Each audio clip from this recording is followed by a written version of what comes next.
I'm here at Gasoline Alley and beautiful classics all around me over at Run to the Sun.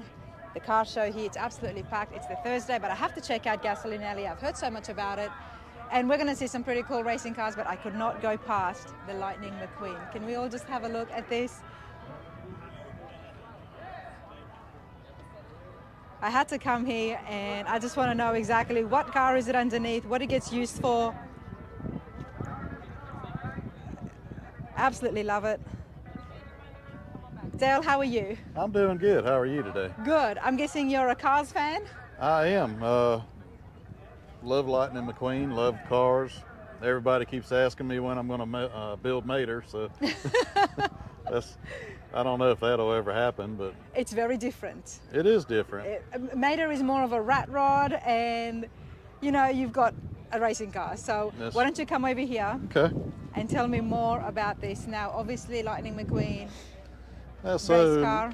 Lightning McQueen began as a 2000-2001 Goody's Dash Series car, which was a series that raced on super speedways, short tracks, and things around. And eventually the series went away, but I was always a big fan of the Goody's Dash Series. Actually, one of my heroes in that series was Mickey York, and he was actually just here a little while ago. Oh, and we were talking about the car, and I acquired this car several years ago, and I was like, well, I want to do something with it, but I didn't really know what I wanted to do. So I told my girlfriend at the time, I said, let's take the car, turn it into Lightning McQueen. She thought I was crazy, but we ended up taking the car, repainting it, doing the decals and stuff. So now we take it to car shows for the kids to enjoy, and we use it to promote our business as well. We do trophies and plaques and engraving and laser engraving and vinyl graphics. So at the same time, we promote our business. Kids get to come out and see something and get to enjoy it. We do a lot of things with the local schools. So is it I can see a cage in there, so I'm guessing it's an actual race car. This is an actual race car. The last time it raced was in 2000 in Daytona, on Daytona Speedway. Nice. And what engine does that have? It has the original V6 race engine in it that raced at Daytona also. Nice. So I tried to put, if there was anything missing on the car, I tried to put it back to the 2000-2001 Goody's Dash Series rulebook. So I pretty much have everything down pat as far as what the car should be. Well, especially the wheels as well. Yeah, now these wheels aren't what was raced on it at the time, but yeah. We use these for show to give it more of the Lightning McQueen look, the bigger tires. Of course, you've got to have the light years. You've got to have the light years, and you've got the stickers right as well. We've got all the stickers right. That's correct, with the double exhausts. Yes. Rusty's in the back, 95 on the top. You've done it well, and without a doubt, this would be such a big hit with the kids. Oh, the kids love it. We enjoy sharing it with everybody. So you're with Upstate Awards and more? Yes, we own Upstate Awards and more. We're actually located in upstate South Carolina, just a town called Lawrence. This is awesome. And how many years have you been coming to Run to the Sun? This is actually our first year here. I actually grew up in Myrtle Beach, but this is my first year. We were asked to bring the car down so the kids get to see it and enjoy it, and I told them I'd be glad to. Well, you've come at a good time. The crowds is awesome, and the show's just begun, so it's going to be a good weekend. I hope so. I think everybody's going to enjoy it. 100%. The crowds have just begun. Thank you so much, Dale. Thank you. Appreciate it. All right, everybody, I love coming to these American car shows. I absolutely love it because not only do I learn so much about classic cars and expand my knowledge as much as I can about the automotive world, but then I get to meet cool people who've been part of this industry for many years. Will Cronkite, how are you? Ma'am, I'm doing great today. Happy to be here. Well, I'm happy you're here as well because I've just been looking at your book. I've been reading a little bit about it, and you've done a lot. Could you tell me a little bit about how you got involved with racing the racing industry so many years ago? Well, God's given me an eventful life. I've endured moments I wouldn't wish on my worst enemy and enjoyed moments few men can dream of. And that's kind of the purpose of the book. Let's walk over here just so the music doesn't come. Thank you. Appreciate that. A family accident just got me where I wanted to move, and I moved south. I was actually born 20 miles west of Detroit, so the term redneck I had to earn. You had to earn that term. So I came to NASCAR, and I worked there 26 years, and about 8 or 9 years into that career, I determined I was a NASCAR redneck, and I've been happy to enjoy that name ever since. I'm proud of being a redneck. I can see that, sir. And not only that, you were telling me that the term redneck, for me, is, when I was reading it, it really just, it dictates exactly what it is. Hardworking, God-fearing, hardworking, dedicated worker. Dedicated, that once they start the job gets finished, and they don't stop until the sun goes down. And not often then. I remember I've driven to racetracks, raced, drove home, crashed a car, came home, fixed a car, drove all night to the next track, worked all day, come home, Wow. work on another car, and go back again. Wow. My first 13 years and 7 months in NASCAR, I never took a day off.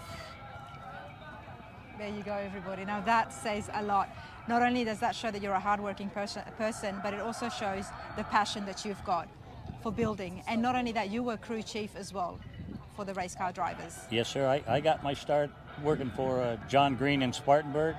I moved up to be crew chief for Cecil Gordon in a place called Horseshoe, North Carolina. And I ended up giving Dale Earnhardt his first 5 consecutive races. We ran really well at Daytona, and that got him his ride with Rod Osterland. I built cars for Bill Elliott. The year he won the $1 million, I've restored the $1 million car. I restored is in the Henry Ford Museum. I've restored 2 other cars for Bill Elliott that are in the Talladega Museum and the Darlington Museum. Wow. I was Janet Guthrie's car chief the year she came down from Indianapolis to run in stock cars, and I built Mark Martin's cars the year before he was Rookie of the Year, that he sat on the pole in 2 of his first 4 races. Wow. I've done a lot of stuff. You're the chief to have. That's for sure. You're definitely the chief to have. Now, someone who's learning about the industry, crew chief, what does that involve? Like, I know I've seen them when you at the pits and stuff, but for you, what does that mean? Well, if you had to explain it to somebody. The crew chief is a gentleman in charge in my time period in the 70s and the 90s. He's just responsible for making all the decisions as to how the car handles, what kind of springs and shocks that you put in the car to start with. And then as the race goes on, the temperatures change, the weight distribution on the car changes, so you make decisions on what to do with tire stagger and how much fuel you put in the car. And it's such a big responsibility because you're not in the car, you are not there with the driver racing around, but you have to determine that when they pull over to the pit stop. And the interesting part about that is you generally do that as a result of a caution, and from the time the caution flag flies till your car comes into the pits is sometimes less than 20 seconds. Wow. And you have to make those decisions. Well, you do your best that you can in 20 seconds. Quick on the spot. Yes, ma'am. Now, I love that you've been part of this. You've been part of the industry, part of the racing cars and NASCAR as well, and now you're building cars. I just recently retired from building cars. I built cars since NASCAR. I built specialty cars. I built a mid-engine tube-frame twin turbocharged Buick V6 car. I built an aluminum-bodied speedster. I built the entire car out of aluminum. Built the entire car by hand. Wow. I do a lot of work in SolidWorks. Wow, that's amazing. And now you have a book here as well, which people are able to purchase and get it signed. What is the book about? Well, you've seen the cover. It's called I Was a NASCAR Redneck. It involves the life that I've dedicated to my time in NASCAR, the mechanical occurrences before I became involved in NASCAR, and the car building that I've done since then. So it's a... Well, let's go ahead and have a look at that car in detail, and then we could get some information on what people watching this video, how they can get access if they wanted to get the NASCAR Redneck.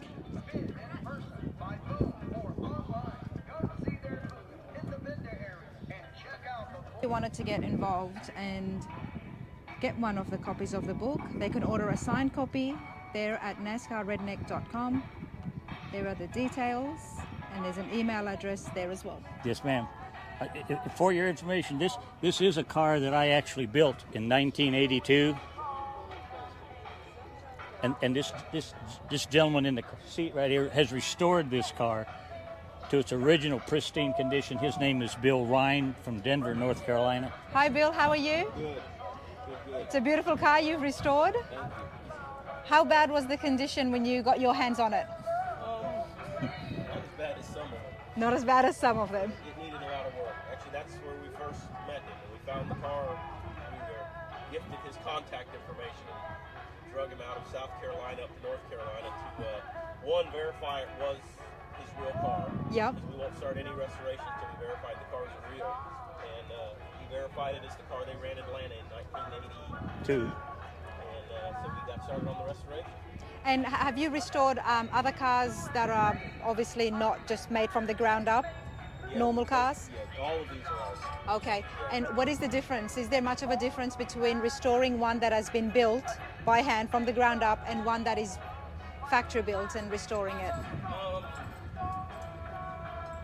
I don't really understand that question. Okay. Well, The factory built question's throwing both of us. I don't get that either. well my understanding They're is all that Will, hand-built. you've hand built this car. All race cars are hand built. Yes, that's what I thought. So all race cars are hand built, the new stuff and the old stuff. The new stuff is easier because you're not having to clean up anything. Yeah. Nowadays, you know, if you want to a race car, you have this stuff comes off the computer and gets printed out on a metal machine. Yes. Whereas with this stuff, a lot of this stuff, because of the age, you have to basically hand build and recreate something that hasn't existed in 20, 30 years. Exactly. So these are a bit more difficult. If that's the direction you're going. That's Yes, what I thought. these are more difficult than, yeah, that's what I meant, because so many You can't just go people, to a store and get a part. no, Like the seats, the steering wheels, all that stuff, those couplers, that's all. that's what I mean. With a car that's been handmade, how do you then restore that to replicate the handiwork of a different person? This is a lot more difficult than restoring another car. I got it there. No, you're fine. I need to work better with my words, everybody. We Appreciate don't know that. much about the factory. It's all hand built. It's all hand built. It's the only And ones I've ever how long seen. did it take you to build it? It takes probably 60 days with a couple guys. 60 days, a couple of guys. If you start from scratch, yes, ma'am. Wow, that's fast.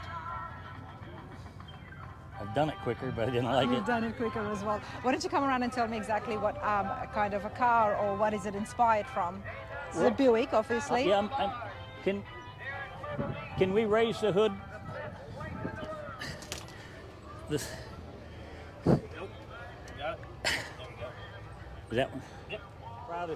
The thing that I'm the proudest of about this car was I was twisting cars for torsional rigidity, and I found that the front clip of the cars were much more limber, and the front roll center changed a lot. It changes a lot initially, but when the front end flexes, it changes more, and it's in a much more unpredictable method. So I triangulated. This design you see here is new and indigenous to this car, and part of it is a bar that goes across here after the motor's been installed to make the front more rigid by Yes. triangulating this pickup points. Oh, I can see that. It's like physics, honestly. You can see how nicely they've done restoring the cars. Those are the real style master cylinders and shocks. And another thing that's So different. Yep.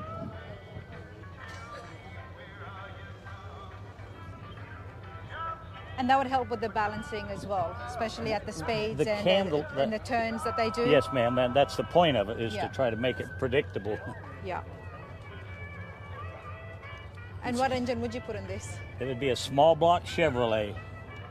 All right, everybody, my time at the Gasoline Alley continues. I'm here with the owner of Rhine Enterprises. We're going to chat with him because he does some amazing work and he's got a lot to tell us, and he restores these awesome classic racing cars. How you going, mate? Very good. Very good. You've got quite a collection of cars here at Gasoline Alley. We do. You do. And one thing that's caught our attention is the one you're standing with right here tell us, what have you got? So this is a earlier Richard Childress Racing Dale Earnhardt car, verified for us by Lou La Rosa and Danny Culler. Lou was your engine builder back in the day. From what we were told, the car ran basically 84 through 86 and never raced after the 1986 season. We found it in reasonably good condition, did our verification, restored the car several years ago, and this is what you got. That's awesome. So you have restored this car that did all the races, but it had to be authenticated. Yes. And that's where you've got the signature. So let's go ahead and have a look at that. What would be something that they would be looking for in order to put the autograph on and say that this is a true restoration of that exact race car? Because that was a big race car, and some big names behind it. That's actually something that we do with all of our race cars. Everything in our collection, the cars are verified by the people who worked on the cars. We have 68 cars in our own collection. All of them have autographs on the dashboard of the original crew members, the original people who built them and worked on them. They would do certain little things they would remember. Lou La Rosa remembered that back in 84 through 86, they ran the oil tanks in the left front corners of these cars. He remembered that part of the system. We actually thought it was a newer car when we got it. Lou shot that whole theory down and said it was one of the older cars because the oil tank wasn't in a box inside the car. He was very detailed about the system and how it was laid out. And that's what that's why we put it back to the 86 livery instead of something newer. Rhine Enterprises, obviously you love these yourself. You've got over 60 cars. 68, yeah. 68, just to clarify that. What does Rhine Enterprises do? Like, do you race these after you restore them? I race one. The rest stay pretty in the museum. Okay, and where's that museum? Hidden out, we call it the farm. It's hidden out in the woods somewhere. Okay. We take military dinners there and certain special people and whatnot here and there, but it's pretty much a private collection that just stays hid away. We do loan cars to the NASCAR Hall of Fame. Okay. We have 4 cars down there now. We do loan cars to the automobile, what's their name? The fancy museum in Daytona at the Speedway. Yes. I can't remember their name right now. I know the one because I went right past it last Something week. of the Americas, but... Yes, American Muscle Museum, I think it was. No, George Levy runs the place. I can't remember the name. I apologize, George, but we do loan cars to them. We're very particular about, we don't loan cars to too many places, but NASCAR Hall of Fame and George down in Daytona, if they need a car, we send it to them. We actually don't do many car shows, but we do a lot with Race and Junk, and they invited us out here, and they were going to let Will sign books, and Will's one of the greatest people in racing we've ever met, and he's helped us with several verification projects, so we figured we'd come hang out for a couple of days and see how this went. Will spoke highly of you as well and said just that the restorations that you do is just absolutely perfect. We're particular. You're very particular. Yes. And I love that because you are preserving this. Racing cars today are very different to how they were in the 60s and 70s. They're very different. In your opinion, what is one of the main differences that, there is a lot, obviously computer and technology, but is it a good thing? Is it a bad thing? What's your take? It's a different thing. Okay. You know, I love what NASCAR was. I like what it is. I still enjoy watching the races.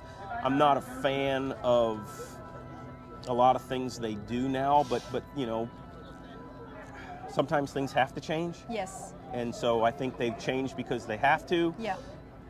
I still love this. I love this body style. I love that body style. I love the way these cars performed on track.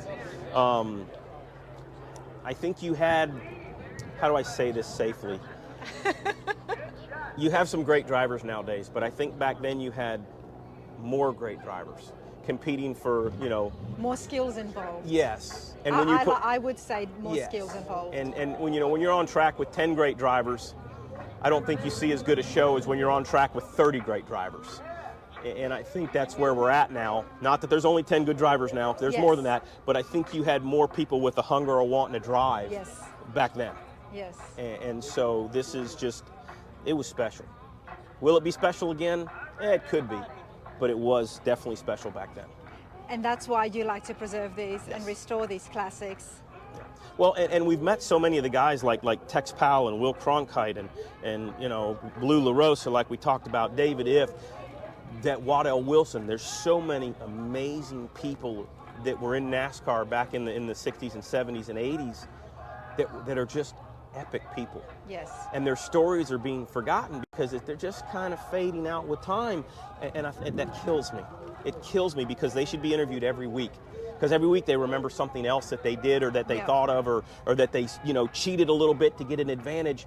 And all that stuff needs to be preserved and saved, every bit of it. I couldn't agree more. I mean, that's why I had such a great time getting to know Will Cronkite, and I was just asking him, okay, so what did you do? What was involved? I mean, I love that. I love what happened back in the days, and that's why me and Will and you were there as well. We were chatting about the Bathurst races in Australia and how much racing has changed, and it really has. And my father-in-law has always told me he's a big Bathurst fan.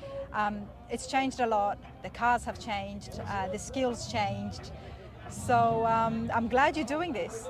Yeah, it's fun. We get as much back in return from guys like Will and the Waddell Wilsons and the David. It's just in stories and information and history that would be forgotten. You know, it's a everybody's like, oh, you guys do this great stuff. Yeah, but we get a lot back in return. Just hanging out with Will and the Waddell Wilsons and all those great guys, it's well worth it. You're doing what you love. Yes.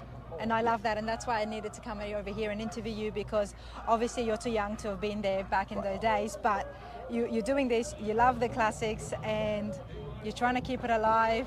That's why you're here on Runners Radar, because it's all about keeping the classics alive. Yeah, thank you. I appreciate this. Nope, good fun. Thank Have a great day. Thank you so much. You too. All right, everybody, I'm still here at the Gasoline Alley, and I'm checking out these awesome race cars. Doesn't get more race car than a dragster, which I've got right here with me with Big D. We're going to chat with him and get him to tell us all about it. How's it going, Danny? It's going just fine, Rhonda. How are you?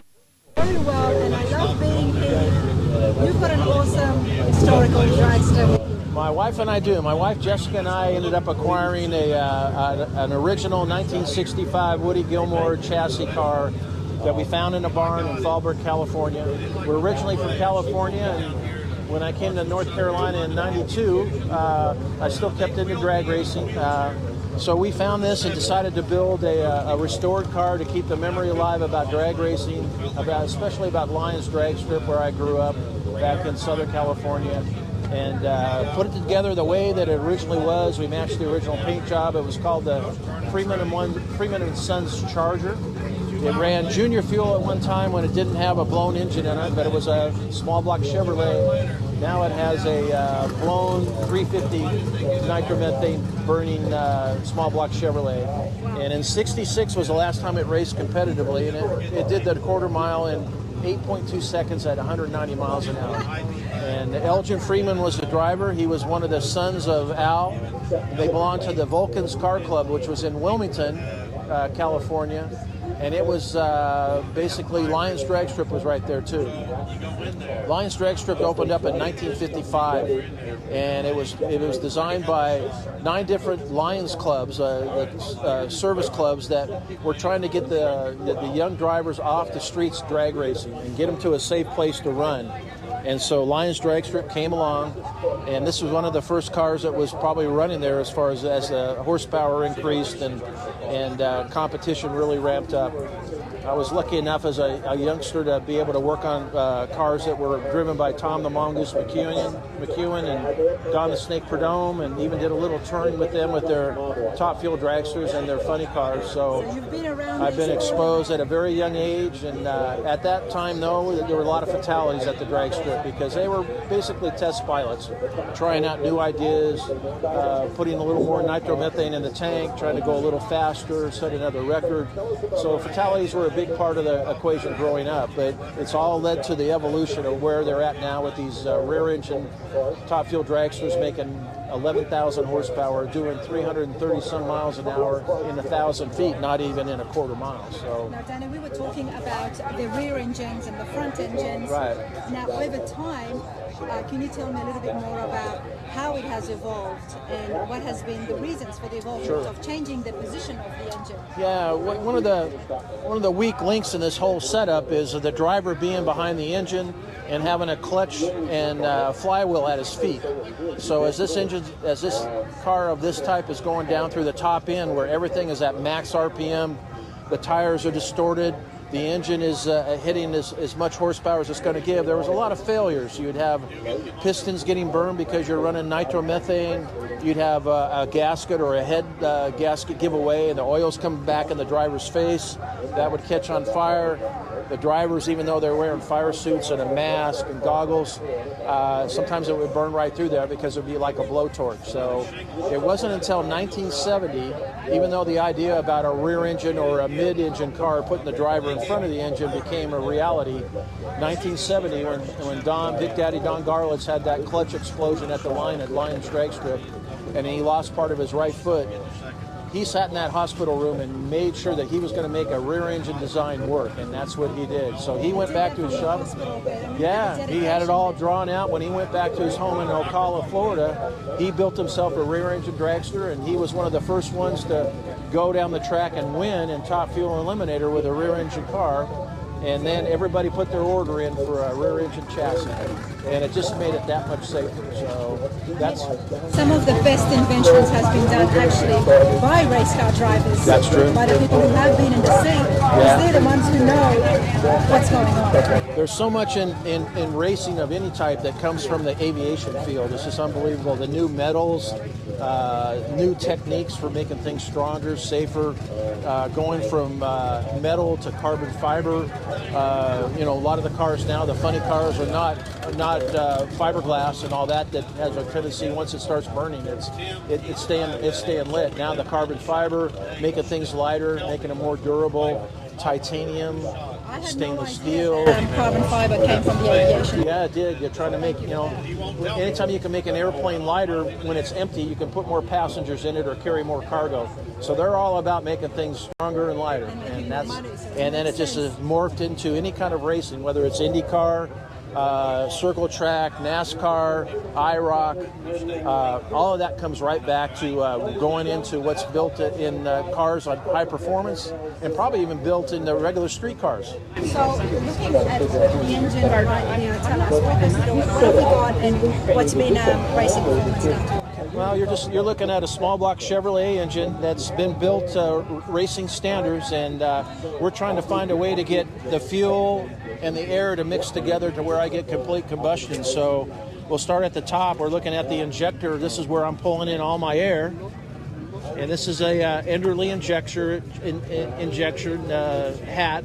And so it's got 3 butterfly valves that are going to open up, and this is worked by the accelerator pedal in the cockpit by the driver's right foot, and this is going to change the RPM of the engine.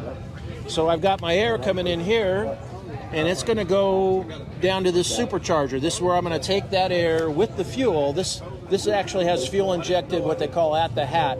It's fuel that's put at the top of the supercharger, and then it's packed down with the air down into the intake manifold, and then your magneto that's creating the electrical ignition at the proper timing is going to fire the spark plug in the combustion chamber, and with the nitromethane mix in there, you're going to get incredible horsepower compared to a gas engine or a pure methanol or alcohol engine. So this engine right here, 350 on 85% nitromethane, probably produces about 1,100 horsepower. Now you look at the 500 cubic inch engines that are in the pro cars, they're getting 11,000 horsepower out of that same engine. They can only run up to, 97% nitromethane. They have dual magnetos. They're putting 140 some amps to the 2 different spark plugs in the cylinder.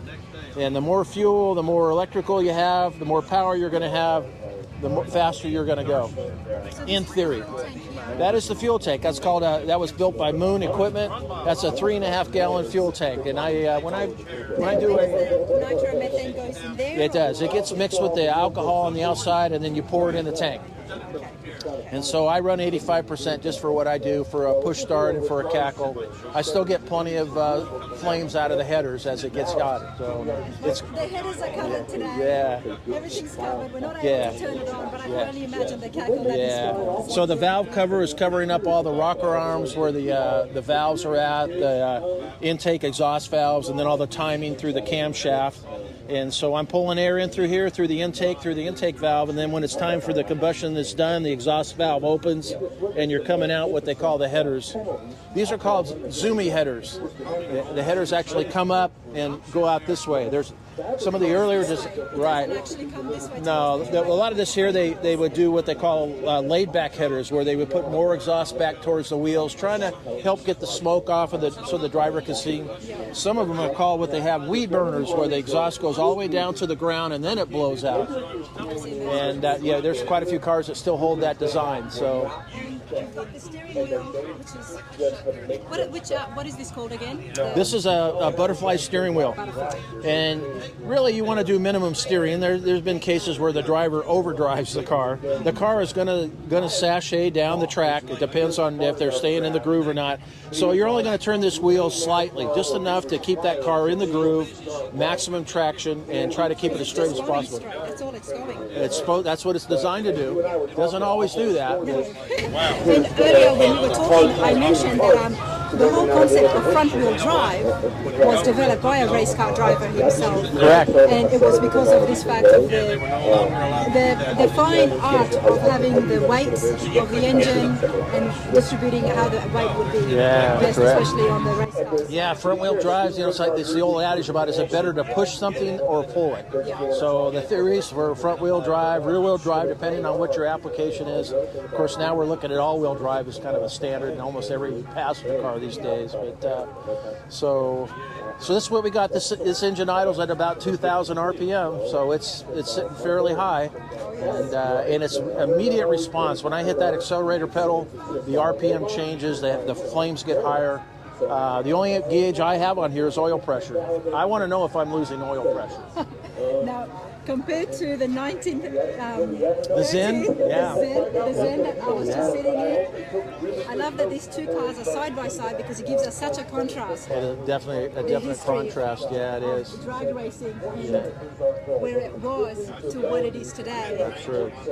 This has been absolutely a brilliant interview with yourself and with Keith as well. Yeah, right. And it's fascinating to see the changes, and who knows what other changes we are going to see. Every day there's a new concept coming across there. If it happens in aviation, eventually it's going to roll down to the automotive world. There you go. I appreciate this so much. Nice to meet you. Yeah.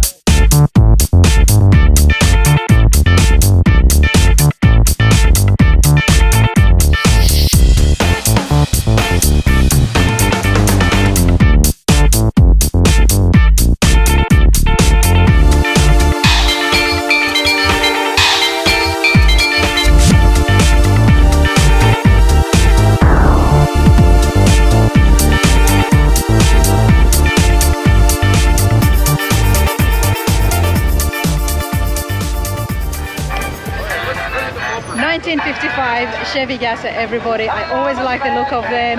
Just the way they are more up high at the front.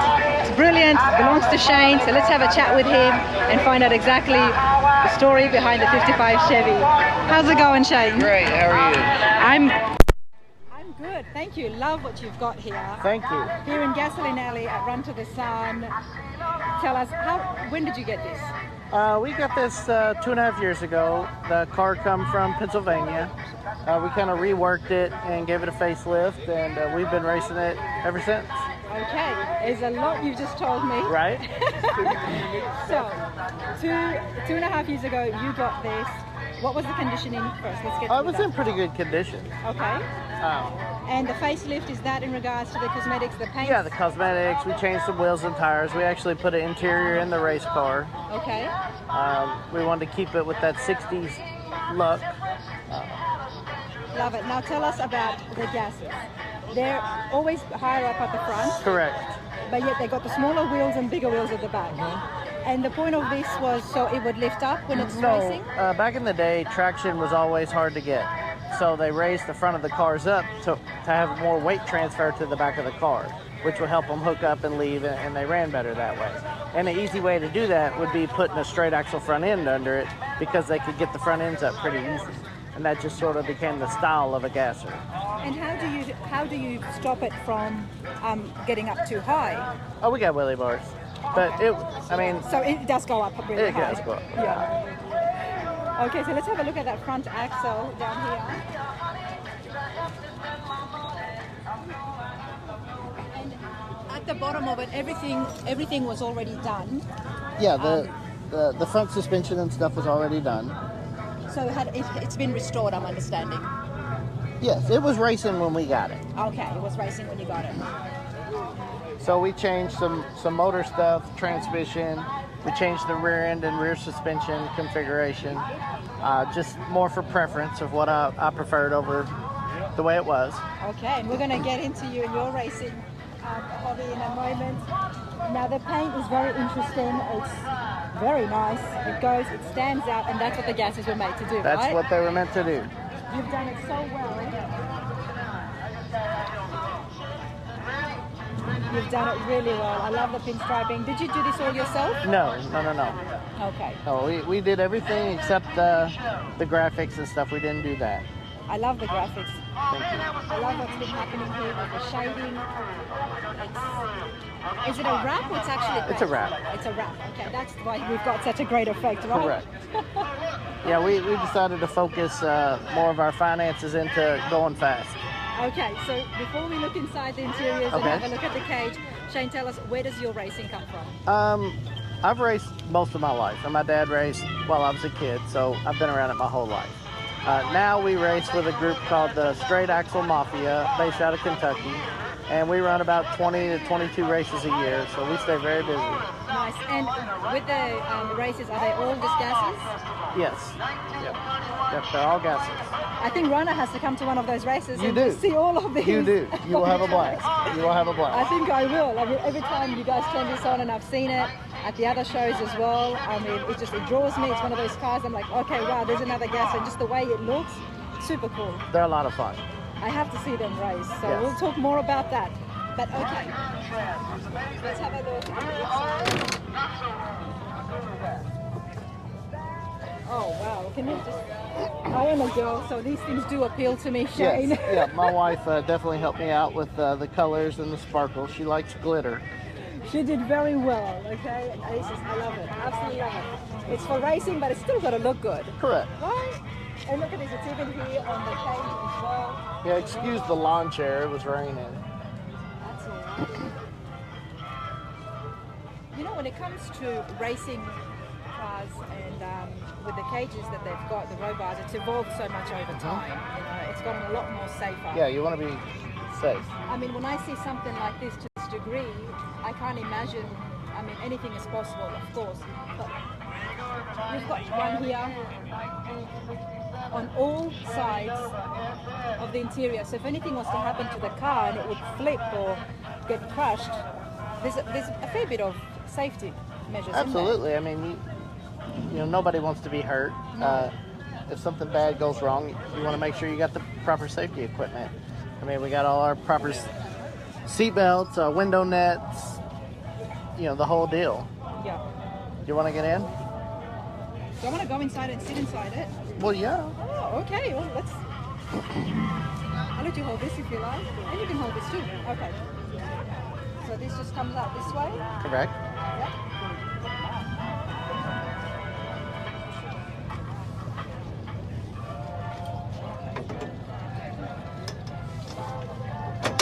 Wow. All right. There's a lot happening here. So Shane, you're going to come inside with me. I'll take the camera from you. Now this is the fun part, everybody. So we're sitting down here and we're about to race. Yes. What do you do to get things warmed up? Well, first you got to do your burnout. Okay. So we have a line lock that will lock the front wheels. So we pump the brake pedal, push that button, it locks the front wheels. This button? Uh-huh. And you stomp the gas, and as soon as the tires break loose, I shift the car, and once you get a good amount of smoke off the back tires, you let go of the button and it starts going out. It starts going out. All right. And what have we got here? We've got some switches here for starters. Well, that's for my fan. Yep. And then we've got the speedometer or tachometer is the... So what do we do? What is this here for? The shift lights, No. oh, the tach, Yeah. that just tells you how many RPMs you're running at any point in the track. So when we stage the car at the Christmas tree, we bring it up to a certain RPM, and that kind of helps us watch, and so we can stay consistent off the light. That's why it's sitting up here. Correct. It's a lot more. So it sort of stays in the view along with the tree. Love how the wrap's been continued on the inside as well. And then you've got your switches over here for the lights, fuel pumps. This, what is this? Parachute. Parachute, okay. Now, how many times have you used the parachute? A dozen. A dozen It's times. more just for fun. Okay. Yeah, only one time I used it for safety, and it did its job. We It broke really a rear slowed end. you down? Like, Yeah. how much would it slow you down? Quite a bit. Okay. So the safety portion is if the car was upset at the top end and you pull the chute, it sort of drags it from the back and calms it down where you can control it better. You can control it better. Yeah. Okay. You know, one thing that I do want to see, and I don't want this to be morbid, but I would like to see a car that has been through a crash and just see how well the robots in the cage and what happens to it. I think that would be interesting. Let me know, you guys, if you guys want to see something like that. I might need to find it at a museum or a junkyard. Yeah, hopefully I will not be the one showing you that. No, Shane. No, God forbid, definitely not. But that's something that has always fascinated me as well, is just to see how well these do work. And Yeah, they do their job. I mean, if they're hit here, you got to look at your push points. So everything sort of works together and braces itself. So it's hard for one part to fail because it's pushing on another part that's pushing on another part. Yeah. And as the cars get faster, the more bars that are needed. Wow, this is awesome. Let me pop out from Yes. here. You know, it's not like the Corvette seats. It's not a handle seat because that's not what they designed for. That's what the seatbelts are for. That's what They'll the keep you where seatbelts are. they'll keep you where you need to be.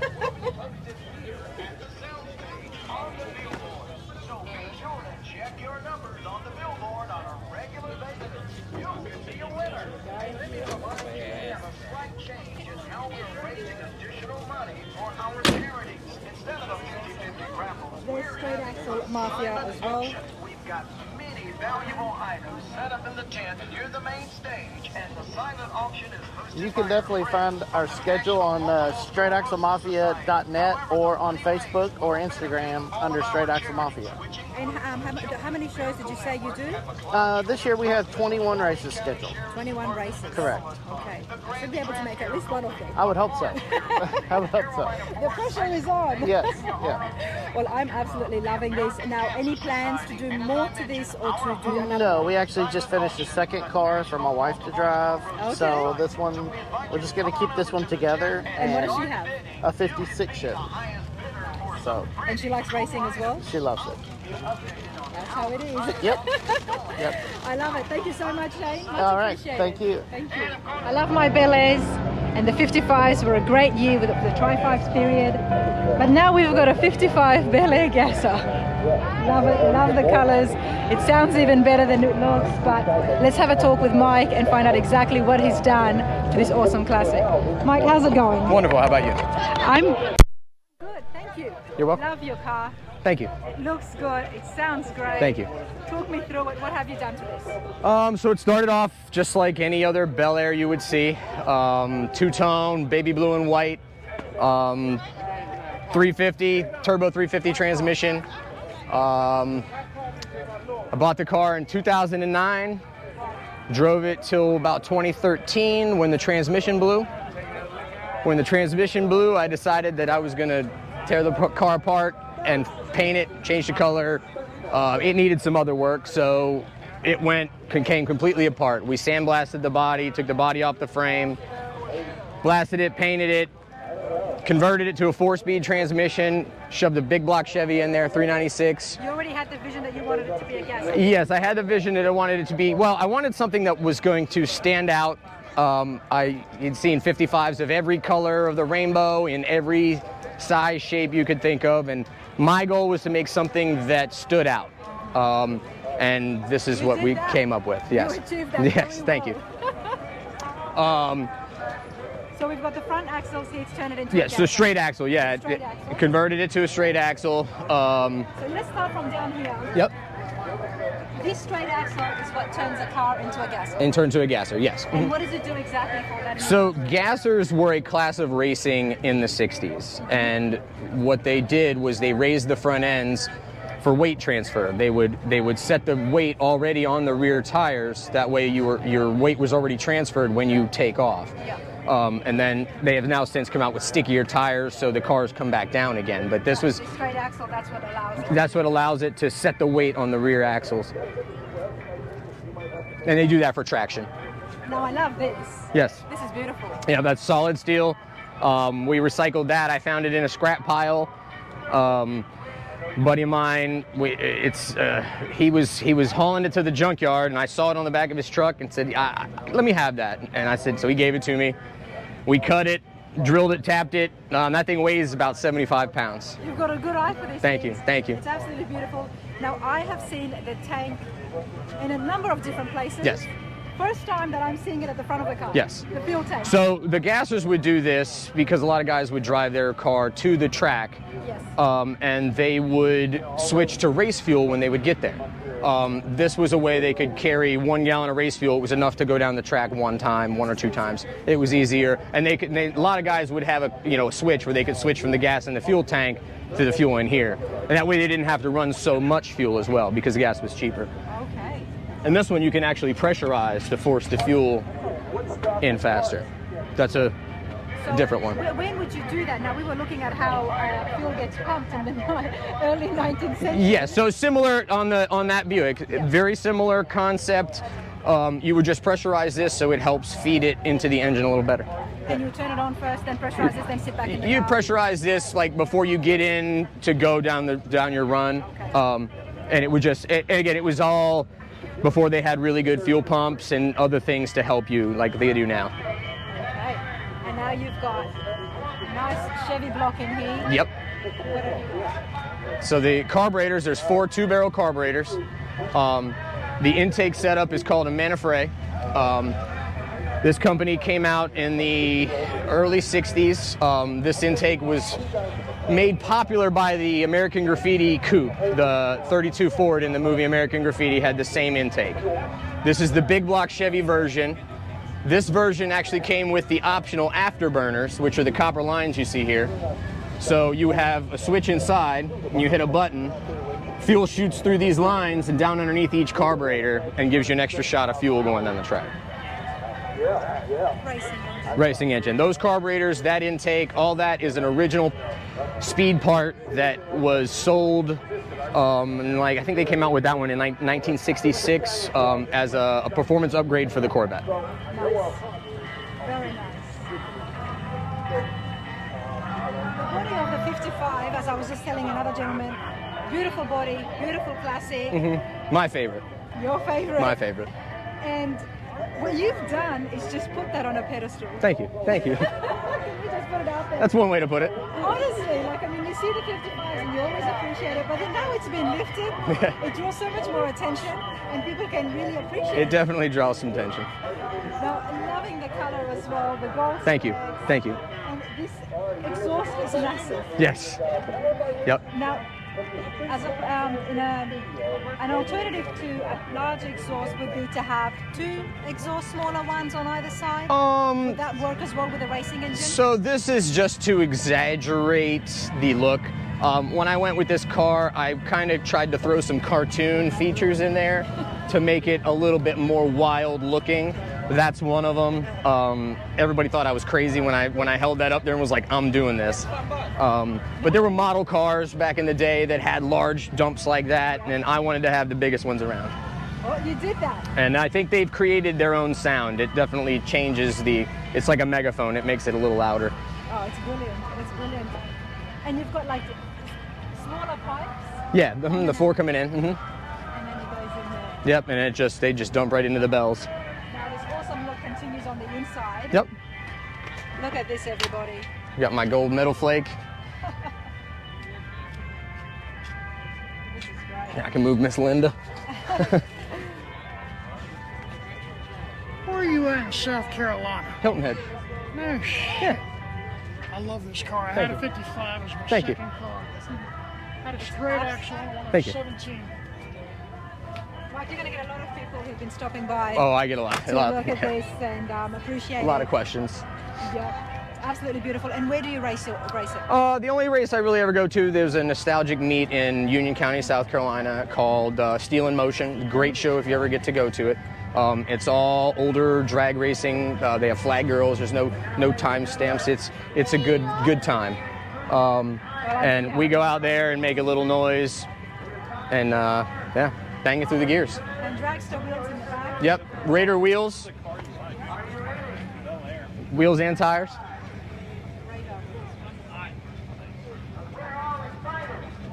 Those tires are short as stick. Oh yeah, oh yeah. Well, I appreciate this so much, Mike. All right, you're welcome. You're welcome. Nice talking to you. Thank you. Everybody, Gasoline Alley has been an absolutely big hit. We've got so many race cars. It's absolutely awesome. And we've got vendors, but we've also got sponsors here. And one of the sponsors is Streetside Classics. Mate, how's it going? Good, how are you? Good. Tell us all about Streetside Classics. Well, we're here at Gasoline Alley at Run to the Sun. We're one of the sponsors of Gasoline Alley, and we are a consignment dealer of classic cars. We've got 6 different showrooms across the country. About 1,500 cars on our website right now. Sold about 4,000 cars last year, and we're doing it. We're loving this show. It's a great day today. The rain cleared up, and Streetside Classics is massive across the states, 6 different locations. That's right. I've been to one of the dealerships. It's on the channel, everybody, so have a look at it. I was walking around with Dave, I believe. Yep, Dave Pfister in our Tampa showroom. Yep. Big. It's not just race cars, it's all classics. Right. Yeah, we've had everything from like 1912 Hup mobiles, which are like a brass air car, all the way up through, to late model cars, new C8 Corvettes and everything like that, and everything in between. Chevelles, Camaros, Mustangs, Corvettes really are our bread and butter, but Broncos and C10 pickups, Ford pickups, and even the 80s and 90s stuff has really taken off. So obviously you can get classics on Facebook, you can get them on social media, you could come to these car shows and people are selling their cars. What's the benefits of coming to Streetside Classics? A lot of benefits coming to work with us at Streetside Classics. We have all of our inventory on just about every classic car website that you could find out there. So really, really great coverage and a huge network to find buyers, first of all. Second of all, we take our own 70 roughly photos of the vehicle, do a professional video, which is really hard for people to do on their own. We have lifts available for people to come do inspections on the cars. And then most importantly, we can offer, financing to the buyers, which is really hard for just a private seller to do themselves. 100%, that's a big perk, financing. What about warranties? We don't have any warranties. I know there are some classic car warranties that are available out there. I'm not sure about them. We don't offer them at Streetside, but that might be something that an individual can find themselves. Okay, well, that's awesome. And thanks for sponsoring Gasoline Alley. Yeah, it was great to be here, and we look forward to being here again next year. Sounds good. Thanks Awesome. for that. Thank you. Thank you.